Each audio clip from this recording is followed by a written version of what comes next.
Thank you so much for having me. It's been a real pleasure to share in worship with you all this morning, and thank you for the prayers and those reminders of the importance of communion. So, I actually have some really good news for you today. Some really, really good news. But first, have you thought about what you would like to be remembered for? Once you finish this life, what would you like to be remembered for? Well, today's nursery rhyme has somebody who was remembered for a great fall. So not the best sort of legacy to leave, but that's what he was leaving us. So we're going to use Humpty Dumpty to talk about living with brokenness.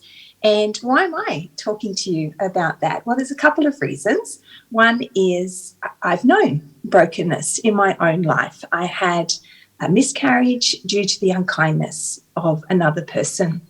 I was in a marriage that started in full-time Christian ministry and ended when the father of my children left for someone else. And so that was a really hard 20 years. And I've also known the sting of injustice in a work situation. And that's just, that hurts. That hurts when you're treated unfairly. And in my week, I'm a counsellor. I'm actually a biblical counsellor, which means I believe that the Bible is the framework for life. It has truth that can address all sorts of problems and issues in the world today. So on Tuesdays, I have the privilege of working in a school. So I talk to 5-year-olds to 18-year-olds, look after the staff and the families as well. And it's a privilege to be a safe person for those children, but it also hurts your heart to hear some of the things that they're going through in their little lives. And Mondays and Wednesdays, I work for a education provider that trains counsellors and grades their papers, so that's really exciting. And then I have my own private practice, so I do counsel children and teens, young women, and also do some pastoral supervision as well and supervise young counsellors. So love what I do. It's a real privilege. And as we look at Humpty Dumpty today, I hope by the end you will see that there is some great news to be had as we look through this psalm. And the verse that was in my mind as I was preparing this is Psalm 46, verse 10, which says, "Be still and know that I am God." So beautiful, so rich, and so true. We can be still and know that I am God in the midst of our brokenness. So I think we all know the little rhyme, Humpty Dumpty sat on the wall. Humpty Dumpty had a great fall. All the king's horses and all the king's men couldn't put Humpty together again. And it was great fun researching this nursery rhyme. I had never done that before. And this rhyme is not attributed to any one person. And there are two main schools of thought around the nursery rhyme. Either it was just simply a little riddle about breakable things, and there's actually never any mention of an egg. Yes, in all the picture books, there's an egg sitting on top of the wall, but and it sort of makes sense because he's quite easily breakable, but there's actually not, in the original, and all that I could research, there didn't seem to be any mention of an actual egg, which is just a fun fact. The other widely accepted origin of this little rhyme is that it does represent King Richard III, who was defeated in a battle in 1945. So if you like your history, you've got two choices there, so just choose the one that you like the most from there. So what can we learn from this 4-line little nursery rhyme? Well, I think we can learn quite a lot, and I think it's really helpful for us because we will all face brokenness in some form or another. Our hearts get broken, our dreams get shattered. Sometimes it's our bodies that show those physical signs of brokenness. We all experience some sort of brokenness in this life. So it's going to be for all of us either a season just gone, a season that we're currently in, or a season to come. So what was Humpty doing? He was sitting And there are times in our life that we are just sitting. Maybe we feel a bit stagnant, we're in between jobs, or we're in a season where we're not doing a whole lot. Or maybe he was just taking a quick break. He was like, oh, quick, the kids are asleep. I can just sit up here and enjoy the sunshine for a few minutes. We don't know why he was sitting on the wall, but he was just sitting. And he was up high. Maybe he was up there to just have a better view of what was around. Maybe he was reaching to steal some apples from the neighbour's tree. We don't know why he was at height. But we know he was on a wall, and a wall can symbolise a dividing structure. So maybe he was between decisions. Maybe he was thinking, do I stay on this side or do I go to that side? Or I'm up here because I'm wondering what's next. So it's just really interesting to think sometimes sitting, sometimes being at a crossroads, sometimes being at a height can be a positive or a negative thing, and that's okay. Now, Humpty Dumpty had a great fall, and this tells us a couple of things. He was fragile, and I think as I've known Jesus for the last 5 decades, and I've never once wanted to stray from him. He's just my everything, and I've been a part of a church community for a number of years. And it's like an extended family. It's like it becomes like your home, doesn't it? And on Sundays, people sit there and everyone has their smiley faces on and their clean clothes and look like they've got pretty much things together. But you don't need to dig very far to find that we're all fragile. We all have hearts that hurt, and we need to treat each other with that gentleness and kindness, because we don't know what's behind the smile of that day. So Humpty was fragile, and we're fragile as well. He didn't stay on the wall. In life, we're always moving. Things are always changing. And I think sometimes we find that a little bit tricky or a little bit difficult. And Humpty might have been very comfortable up there on the wall. That might have been his safe place. Yet one day he did move from that position. And I think sometimes in life, when we can be prepared for things to be changing and moving, that can just help us be a little bit more ready for when change does happen. And it's very interesting that it wasn't just a little fall. He didn't just sort of slide down the wall. They said it was a great fall, and hence the image of an egg falling from a great height. When it splatters everywhere, it's well and truly a great fall, isn't it? And I think it's a reminder to us that we will have some little falls in our life, some little bits of brokenness, but there will be times most people can look back and they have that one big momentous moment in their life where they feel that this was a really great fall, a really great season of brokenness in their life as well. Then what happened? Well, all the king's horses and all the king's men came to his rescue, and they came because he was broken. And in my counselling practice and just in my church and with my friends and family, I encourage people to cry well. When you are broken, don't deny that you are broken. When you are broken, that comes with pain. It comes with fear. It can come with deep, deep, deep hurt as well.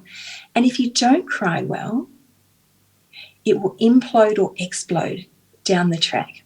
More than 95% of visits to doctors and hospitals and specialists are due to stress. They're more emotion-based than physical-based. Yes, emotions get expressed through physical issues, but almost all of them come from stuff that's happening in people's head originally. And so when you're broken, when your friends are broken, just weep with those who weep. On my darkest day, a friend rang and she just sobbed with me for half an hour. No words. You don't need to be able to fix your friend's problem or your own problem. Just sit and cry well. And as you cry, be still and know that God is with you. I love this part of the nursery rhyme. It wasn't just some of the horses and some of the men that turned up. They all turned up to to help Humpty. And even just this morning, joining in on your service, I can see that you have a beautiful community there where people turn up and help each other. And that's a beautiful thing. And if you don't have that, if you're more of a fringe member, or maybe you're just a visitor today, I hope that you do have a tribe around you. And how do you get a tribe around you? You need to invest somewhere. As you invest in a community or a group of people, or your biological family, whatever it is, as you invest, then they will invest in you as well. And it's just so important to get a really good tribe around you. Not that tribes are perfect. I can attest to that, being in a church for over 50 years. But having people around you as you go through seasons of brokenness can just really help you walk through that season. Whether you have a tribe or not, though, you are never alone. You always have a good and kind God who is with you. And as you cry well, turn to God and he will answer you. He will be with you. You may still have the problem. In fact, you almost certainly do. You will go through a valley. There's a purpose in that, but you will not go alone. There is a God who loves you dearly. He loved you so much that he gave his best thing, his son, for you, so that you could have eternal life with him forever. Now, the last line here is he couldn't put Humpty together again. He couldn't, not wouldn't. So they tried. They tried really hard, but they just couldn't get all those parts back together. And just like my arm that was broken, they tried to put it back together, but they didn't quite get it right. And so it's very flexible now, and has quite a bump in it. It's different. It's different. It just couldn't go back just the same. And after you've experienced a deep hurt, a deep sense of brokenness, it's not quite the same. Your heart has changed, your body has changed, your mind has changed through that experience. Action was attempted, and I just really encourage all of you who are going through seasons of brokenness, or you see your friends or family going through that, to encourage them to seek wise counsel as they walk through that, because that can be really helpful to guide them through that process so that they can walk well after that season. I love how they were wanting to put him together again. It wasn't just, well, quick, let's clean up this mess and move on. There was this sense of, Humpty's important. Let's put him back together again. Let's make him whole again. And I think for us too to think, well, what have we learnt from our seasons of hard? What have we learnt from our seasons of pain? How have we changed through that? Because obviously Humpty was very different after his great fall. I can imagine, and some of the picture books show that, there's great big cracks in his shell, and it's quite obvious that he was once broken and now he's different. And I can attest for myself and for the people that I've walked through brokenness seasons with, that you are different from there. And if you cry well and you turn to a kind and good God who will be with you through that, you will be different. And some of the differences are noticeable when you go to the next season of brokenness and the next season of hard, when you go, I'm managing this much better, or I've got some strategies here and I know how to walk well through this one. And for me, one of the biggest things is I've just felt him change my heart. And so rather than be so, my eyes are no longer so focused on the things of the world, they're so much more focused on the things of God. Excuse me. So if I'm driving through the city and I take a wrong turn and I'm lost and it's dark, I just go, I'll just, keep following the nav man and we'll walk around and, we've wasted, an extra 10, 15 minutes to get where we want. But it's not that heightened emotion to that. It's like, this is just a little interruption. It's okay. The photocopier at work breaks. You're like, I'll just photocopy that next time at work. It's just this sense of levelness or calm that comes as God transforms your heart as you look to him through those seasons of brokenness.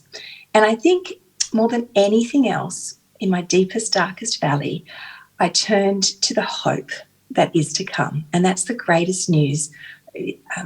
that I would love for you to take away today. The best news is we know that despite this broken, messy, crazy world, we know how the story ends. And that just changes everything, because we know that we're going to be with him and we're going to be perfect. And there'll be no more tears, no more death, no more pain. And it repeats, it says no more tears. And that's a beautiful place that I'm looking forward to. And it lightens my day because I know that's coming and I'm excited. So, what can we learn from Humpty? Brokenness will happen. Be prepared for that. I remember as a young adult looking around at my church, and I would notice that some people would face a crisis and they would turn away from their faith, and others seemed to be made stronger through those trials. And I wondered, what would I do in my trial? Because I didn't know. I hadn't had any major ones in those early years. And I hoped and prayed that I would turn to Jesus and I would stay strong with him. And so to prepare for that, I made sure that I would read my Bible every day and learn from God's word. I stayed in touch with people who also loved Jesus. I would go to church almost every Sunday and learn and grow and be with other people. And I would serve and I would give and be a member of the greater community. And I talk to him all the time. It's like he's right here and I just chat to him all day. I don't think he gets tired of me, but it's fun. But be prepared. You will have seasons of brokenness and hardship in this world. And how will you go? What's going to get you through that? Embrace a tribe, whatever it is. Be part of a tribe so you have others around you to help you through that.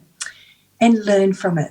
What will you do differently next time? What have you learnt about people, about the world, about God, about what really matters in that? And also, look for the good. I'm not sure what you did in COVID last year, but I thought, that's a good time to write a doctorate. So I wrote 100,000 words on gratitude. And choosing to be grateful transforms every part of your life. And I love the little saying that says, you can show two people a field of roses. And one person will go, wow, look at all those beautiful flowers. And the other person will say, oh, wow, that's a lot of thorns in that field. Whichever side you choose to live your life on, do you see roses or do you see thorns, will shape you. Will shape you, and you will notice a difference as you go through your decades. Doesn't mean we don't deny that there are thorns there, but we choose to mostly look at the good in life. And if you just write down one good thing at the end of each day, something that you're thankful for, you will notice a complete transformation in your life.